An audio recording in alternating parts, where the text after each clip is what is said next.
tema de hoje é a linguagem do coração. Está no capítulo 9 do Evangelho segundo o Espiritismo, que tem como título Bem-aventurados os que são mansos e pacíficos. Esta é uma das bem-aventuranças dita por Jesus no Sermão da Montanha. As bem-aventuranças formam um código de conduta moral, nos mostrando o caminho que temos a percorrer, como devemos ser para alcançarmos a verdadeira felicidade, o reino dos céus e nos aproximarmos do Criador. É interessante observarmos que em cada bem-aventurança temos uma condição para alcançarmos um resultado. Então, se agirmos de tal maneira, vamos ser recompensados. Em bem-aventurados ou felizes, os que são mansos e pacíficos, a condição é ser manso, é ser calmo, é ser dócil, equilibrado, suave. E a recompensa é a felicidade. A felicidade por alcançar a paz interior, um mundo íntimo equilibrado, um ser capaz de enfrentar todas as dificuldades, consciente de estar construindo em primeiro lugar a si mesmo e contribuindo na construção de um mundo melhor. E ser feliz por isso. Já começa a ser feliz quando entra no processo. Este mundo íntimo equilibrado não acontece do nada, de uma hora para outra. Porque requer entendimento, requer decisão, vontade firme e sacrifícios. Sacrifícios para mudar os hábitos, vencer os vícios físicos, os vícios morais. E esta postura gera sentimentos que fazem bem ao nosso coração, à nossa alma. E aí já começamos a sentir, a conquistar a paz. Muitas pessoas desejam paz, mas quantas entre estas pensam que a paz é não ter problema, é não ter ninguém incomodando, é estar tudo dando certo na nossa vida, está tudo maravilhoso. Mas nós sabemos que a verdadeira paz é uma conquista interior de equilíbrio, de harmonia dos pensamentos e sentimentos, para que a gente tenha toda a força para enfrentar as guerras exteriores e todo tipo de violência e todo tipo de abuso que estimulam o ódio, a raiva, os ressentimentos, infelizmente tão presentes em nossos dias no mundo doente em que vivemos. Neste mundo doente, nós somos doentes, mas em processo de recuperação. O que nós precisamos é aceitar o remédio que Jesus, o médico das almas, nos oferece. E este remédio é o que vai nos curar de todas as dores. No final deste capítulo, nos itens 9 e 10, os Espíritos nos falam da cólera. Aí fomos buscar no dicionário alguns sinônimos, e olhem só: impulso violento, irritação forte, fúria, ira, temperamento feroz dos animais. Temperamento feroz dos animais, isso não choca, mas é um sinônimo de cólera. Vamos pensar um pouquinho em como fica um animal em posição de ataque. Os olhos não ficam arregalados, focados, os músculos tensos, o coração a mil, com o único objetivo de atacar, de ferir? É um animal em posição de ataque. E quantas vezes já vimos seres humanos neste estado? E que infelizmente não é raro ultimamente, deixando claro a nossa inferioridade moral, o quanto ainda precisamos nos modificar, nos acalmar, para que a gente possa progredir e evoluir. E qual a origem? De onde vem a cólera? A cólera vem do orgulho, sentimento que nos leva a achar que somos superiores, que somos melhores do que os outros. Como se diz, é quando aquela pessoa se acha. E diante de qualquer contrariedade, essa pessoa que se acha, ela se sente inferior e imediatamente fica cego pelo orgulho. E quem já viu uma criatura num ataque de cólera sabe o horror que é. E este sentimento, o orgulho, nos afasta de Deus. Por quê? Porque impede que a gente se ajuste, que a gente cumpra as leis de Deus. Allan Kardec, no item 9 deste capítulo, do capítulo 9, que eu recomendo a leitura na íntegra, diz que se o colérico pudesse se observar nos momentos de fúria, teria medo de si mesmo ou se acharia ridículo. Sentiria vergonha pela sua falta de respeito a si mesmo e aos demais. E hoje, com os celulares sempre à mão, câmeras de vigilância, é muito comum registrarem essas cenas e expor. É só assistir o jornal na televisão que a gente vê uma cena, infelizmente, deste nível. E num ataque de cólera, a pessoa poderá fazer coisas de que irá se arrepender amargamente. Com certeza não vai resolver absolutamente nada. Ainda vai estar contraindo dívidas para o futuro. Sem falar na descarga de energia negativa, que com certeza fará muito mal ao seu coração e ao meio ambiente em que ele se encontra, atingindo os encarnados e os desencarnados. Sabemos que há vários níveis de evolução, vários tipos de personalidades, que tem pessoas super tranquilas, que são mais tolerantes, outras se ofendem com mais facilidade, e tem aquelas mais agressivas com temperamento super violento. E entre tantas variações estamos nós. Com certeza nos encaixamos em algum lugarzinho desses aí. E aí? Aí ficamos lutando contra as nossas imperfeições, porque ainda temos estes sentimentos em algum nível. Sentimentos que tanto mal nos fazem, que despertam a fera que nós escondemos. Fera que a gente esconde, a gente não gosta de mostrar essa fera. Mas precisamos conhecer para domá-la, para acalmá-la. Afinal, nós estamos aqui encarnados com o único objetivo de progredir, de evoluirmos, de iluminar a nossa mente, de encher o nosso coração de amor e de paz, praticando o bem. Só que na agitação do dia a dia, atrás do sustento, nas horas de trabalho, de estudo, na convivência, na família, com os nossos amigos, o que acontece? A gente às vezes esquece de alimentar o espírito. Daí chega no final do dia, como é que nos sentimos? Cansados, pesados.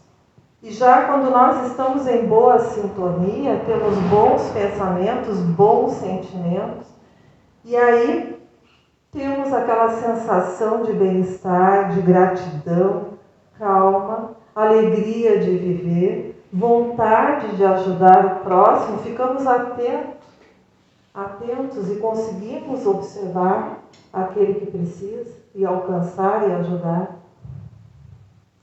Bem-aventurados, felizes são os mansos e pacíficos, porque possuirão a terra, nos disse Jesus. Mas como assim possuir a terra, se o próprio Jesus havia recomendado aos homens que renunciassem aos bens deste mundo, prometendo os bens do céu? E os Espíritos nos esclarecem: enquanto o homem aguarda os bens do céu, tem necessidade dos bens da terra para viver. Jesus apenas recomenda que se dê mais importância aos bens espirituais. E quais seriam esses bens? Quais seriam os bens que Jesus nos recomenda desenvolver? A generosidade ao invés do egoísmo, a humildade ao invés do orgulho, a sinceridade ao invés da mentira, e aí? O que nos leva a pensar que a gente tem ainda muito tempo onde vamos precisar reler, estudar o Evangelho, os ensinamentos do Mestre, para compreender e praticar e seguir as recomendações de Jesus. Allan Kardec, há mais de 150 anos, disse, e é muito atual: os bens da terra estão nas mãos de poucos e são explorados em prejuízo dos que são mansos e pacíficos, a quem falta muitas vezes o necessário, enquanto outros tantos abusam do supérfluo. Jesus promete que a justiça lhe será feita assim na terra como no céu. Aqueles que vencerem a si mesmos, então serão chamados filhos de Deus. E quando isso vai acontecer? A gente gostaria muito de saber, né? Quando isso vai acontecer? E os Espíritos nos dizem: quando a humanidade se submeter à lei de amor e de caridade, porque então não haverá mais egoísmo, orgulho, sede de poder. Os fracos não serão explorados nem esmagados pelo forte e pelo violento. Surgirá, então, uma terra feliz pela transformação dos homens e o afastamento dos maus para mundos inferiores. O Dr. Sérgio Lopes, médico espírita, no seu livro Código do Monte, esse aqui que eu vou mostrar, depois os irmãos podem pegar na secretaria, é muito interessante. Ele nos diz que herdar a terra pode ser compreendido como herdar a si mesmo. Na próxima encarnação, o ser, o espírito, vem melhor, vem mais evoluído. Mas para isso precisamos controlar as nossas emoções, ter calma suficiente para administrar a própria vida. Controlar a ansiedade tão presente em nossas vidas pelo excesso de compromissos, excesso de informações que nos prendem tanto, nos absorvem e tornam o nosso pensamento acelerado, nos levando à aflição e muitas vezes ao descontrole e à ira. A mente a mil, o que acontece?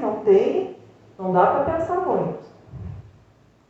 E que na busca do autocontrole e do equilíbrio é muito importante estarmos presentes naquilo que estamos fazendo, não deixando espaço para a ansiedade. E quantas vezes nós estamos nos alimentando, o momento que deve ser de tranquilidade, de mastigar os alimentos, de sentir o sabor dos alimentos, e o pensamento está mil, está no próximo compromisso, está no que eu vou fazer amanhã, ou daqui a um mês, ou daqui a um ano, e aquele momento é sagrado.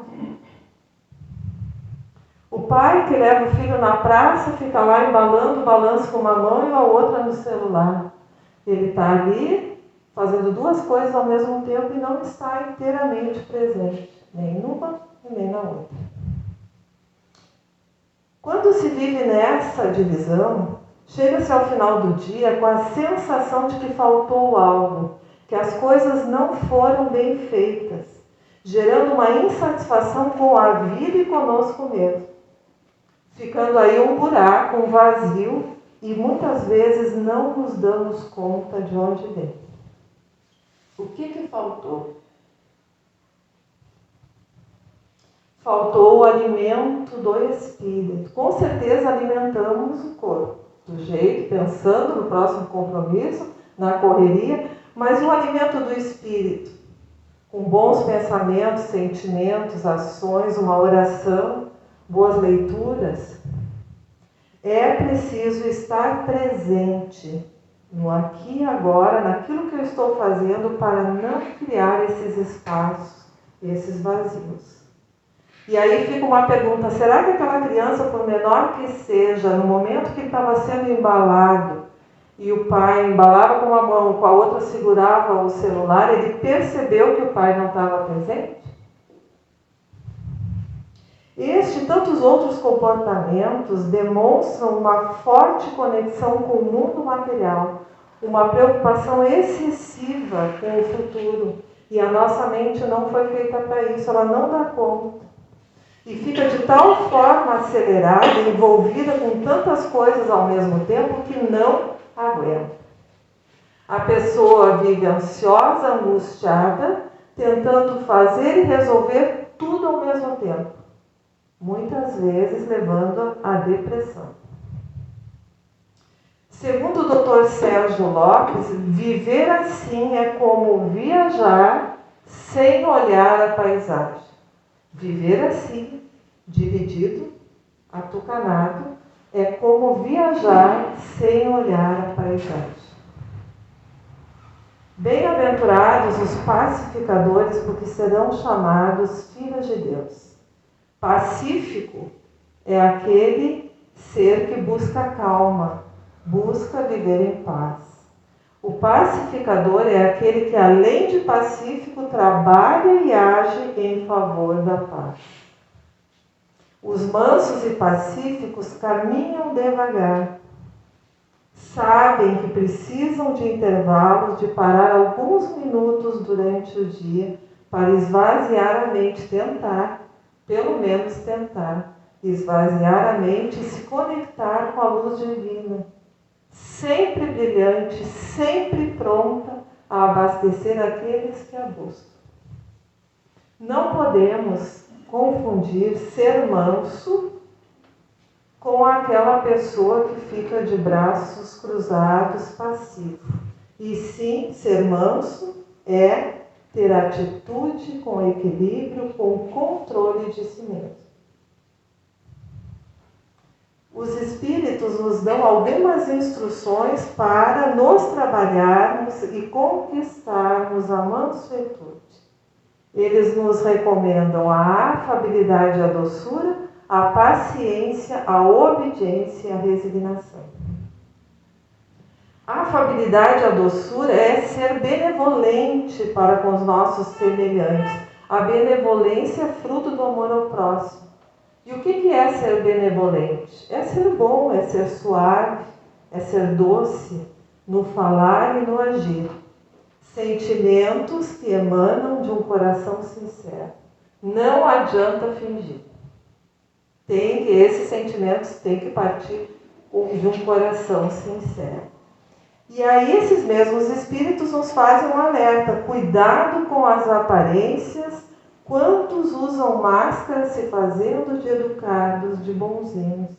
O mundo está cheio dessas criaturas que têm o sorriso nos lábios e o veneno no coração, que são brandos, desde que nada as aborreça, mas que mordem a menor contrariedade. E ainda que aqueles que fora de casa são os amores, coisa mais querida, mas que no lar são verdadeiros tiranos e querem que a sua vontade esteja acima da justiça e da lei. Estes podem tentar enganar a si próprios e aos outros, mas a Deus não vão enganar. Nenhum de nós engana a Deus. Nos recomendam a paciência, dizendo: sede pacientes, a paciência também é uma caridade, e deveis praticar a lei de caridade ensinada pelo Cristo, enviado de Deus. E quem não precisa um pouquinho de paciência, ou muita paciência, todos nós com certeza precisamos. E os Espíritos nos dizem que a caridade de dar esmola é a mais fácil de todas, e que existe uma muito mais penosa e, por conseguinte, mais meritória, que é a de perdoarmos aqueles que Deus colocou no nosso caminho para serem instrumentos do nosso sofrer e para provarem, para testarem a nossa paciência. E como nos testa? E precisamos, pior que a gente precisa destes testes para desenvolvermos essa virtude e todas as outras. E os testes se repetem justamente naquilo que nos toca, naquilo que nos incomoda. Muitas vezes com pessoas em situações diferentes. Quem já não passou por isso? Tem aquela pessoa que nos incomoda, que nos tira do sério. Cada um deve ter não sei. E aí a gente se programa. Próxima vez que eu encontrar com aquela pessoa, eu vou fazer tudo direitinho. Então, suportamos com calma, não alteramos o tom de voz, fazendo tudo bonitinho. Muito bem, que felicidade, passamos o teste. Aí, em outro momento, outra pessoa bem diferente, uma situação completamente diferente, nós somos pegos de surpresa. Aquela pessoa diferente, uma situação diferente, nos testa, nos desafia exatamente como aquela outra, que a gente venceu. E aí, será que a gente vence? Tomara que sim. E os Espíritos nos falam ainda da obediência e da resignação, dizendo que são virtudes muito ativas, embora sejam confundidas com falta de vontade e passividade. A obediência não é simplesmente fazer o que os outros querem, vou obedecer tudo bonitinho. Não. A obediência, ela precisa do consentimento da razão. Eu vou obedecer porque eu raciocinei e entendi. É como se a gente pedisse autorização à razão para fazermos isto ou aquilo em alinhamento, claro, de acordo com as leis de Deus. E a cada situação procurar cada vez mais escolher com consciência e responsabilidade o que é melhor para mim e para os outros. Não basta ser bom só para mim. Tem que ser para mim e para todos. E por fim, a resignação, que não é aceitar tudo passivamente. Isso tem outro nome, acomodação. Resignação é o consentimento do coração. É submeter-se à vontade, às leis de Deus, aceitando com amor e humildade as dores ainda necessárias à nossa evolução. Procurando sempre tirar lição, aprender com elas, aprender com carne e dor, sem revolta. Se eu estou passando, eu preciso passar por aquilo. E tenho que aprender e tenho que vencer para não passar de novo, para não repetir o teste. Contam que numa aldeia viveu um sábio que ficou muito conhecido pela sua paciência inabalável. Todos que tentaram perturbá-lo saíram derrotados. Mas um dia apareceu um homem arrogante, orgulhoso, confiante, dono de si, e começou a insultá-lo, a provocá-lo de todas as formas. Fez tudo o que ele podia para tirar o sábio do sério. E o sábio permaneceu ali, calmo, tranquilo, sereno.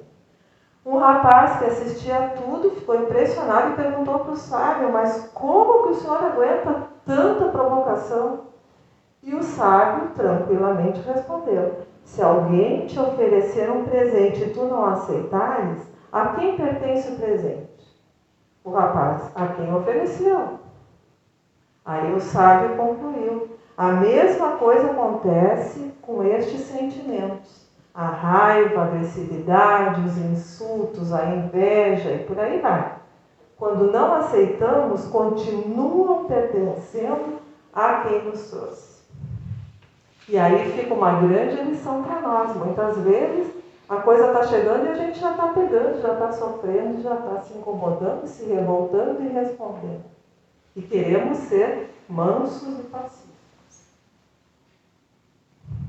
Então, irmãos, bem-aventurados são os mansos e pacíficos, porque herdarão uma terra onde se possa viver em paz, onde haja justiça e respeito a todos os seres humanos, onde não haja dor e nem tristeza.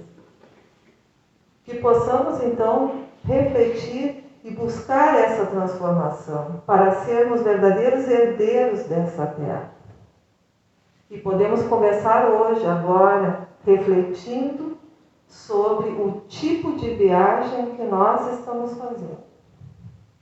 Se queremos um mundo melhor, então basta, chega de viajar sem apreciar a paisagem. Vamos ser pacíficos, vamos ser pacificadores, para um dia rogarmos a Deus como fez Francisco de Assis: Senhor, fazei-me instrumento da vossa paz. Muito obrigada.